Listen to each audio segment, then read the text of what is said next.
You have sabotaged yourself before. And the worst part is, you watched yourself do it in real time. You had the assignment open. You had the time. You even knew what to write. But something inside you just stopped. You switched tabs. You scrolled for an hour. You told yourself you'd start after dinner. And then after dinner became after midnight. And after midnight became whatever, it's too late now. And you turned in something you knew was not your best, or you didn't turn it in at all. And here's what really gets you. It wasn't because you didn't care. You cared so much it made your chest hurt. That's exactly why you stopped. This is not a laziness problem. This is not a discipline problem. This is something nobody is talking about in your school counselor's office or your college orientation week. Some students are not afraid of failing. They are terrified of succeeding. And if that sentence just hit something in you, keep watching, because this video is for you. Picture a regular Tuesday in your life right now. You wake up already behind. Your phone has 17 notifications and none of them are good news. You have a paper due, a group project where you're doing everyone else's work, and a parent who texted last night asking about your grades. You get to class and someone casually mentions their GPA like it's the weather. You go quiet. You eat lunch looking at your screen so nobody asks how you're doing, because if they ask, you might actually tell them the truth. And the truth is, you are tired in a way that 8 hours of sleep does not fix. You are running on stress and self-criticism and the constant low hum of feeling like you are always almost there, but never quite enough. And somewhere underneath all of that, you made a decision, not out loud, not on purpose, but your nervous system made it for you.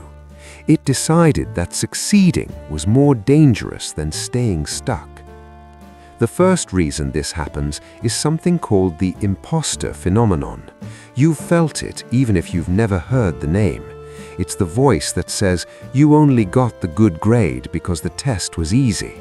You only got into that program because they needed to fill a spot. You only did well because nobody noticed your mistakes yet.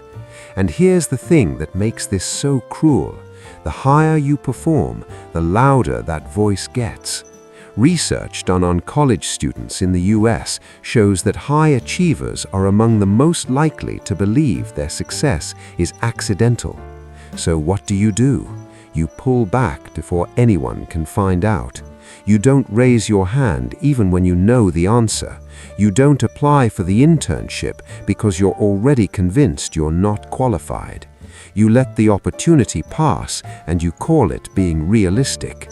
But what you're actually doing is protecting yourself from a success you don't believe you deserve. The second reason cuts into something older. Some of you grew up in homes where your success created problems. Maybe doing well in school made a sibling feel small. Maybe a parent felt threatened by how far you were going. Maybe the people around you were more comfortable when you were struggling, because struggling kept you close, kept you familiar, kept you from leaving. So you learned to cap yourself. You learned that there is a ceiling, not because anyone said it out loud, but because every time you got close to it, something went wrong in your relationships.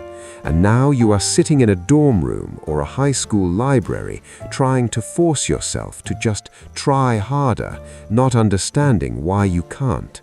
It's because the last time you really tried, it cost you something you weren't willing to lose again, and your body has not forgotten that.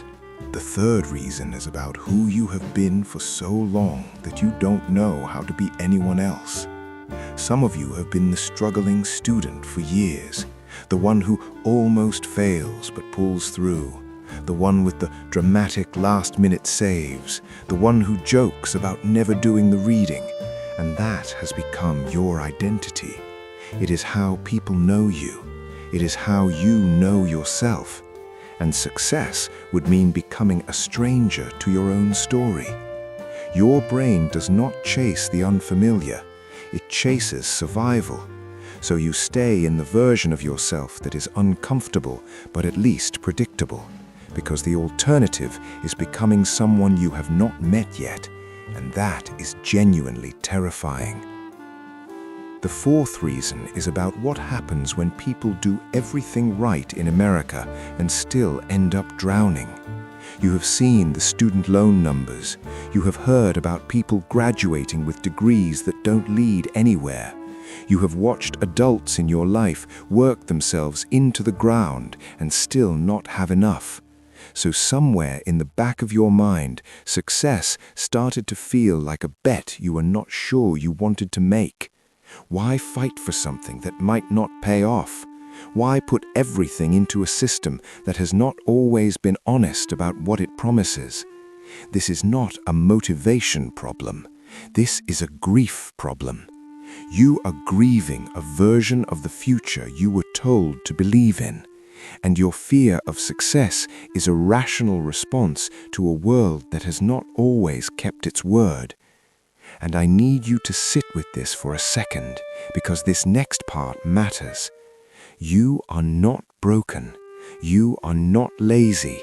You are not the kid who just doesn't apply themselves.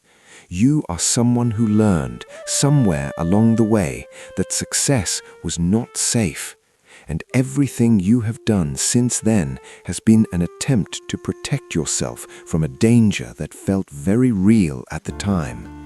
That protection made sense once, but it is costing you now. And the question is not whether you are capable of succeeding. You already know the answer to that, even if you won't say it out loud. The question is whether you believe you are allowed to. You are allowed to want more without being arrogant about it. You are allowed to do well without abandoning the people you came from. You are allowed to rewrite your story without pretending your past didn't happen. Success does not mean the expectations become impossible. It does not mean you owe the world a flawless performance for the rest of your life.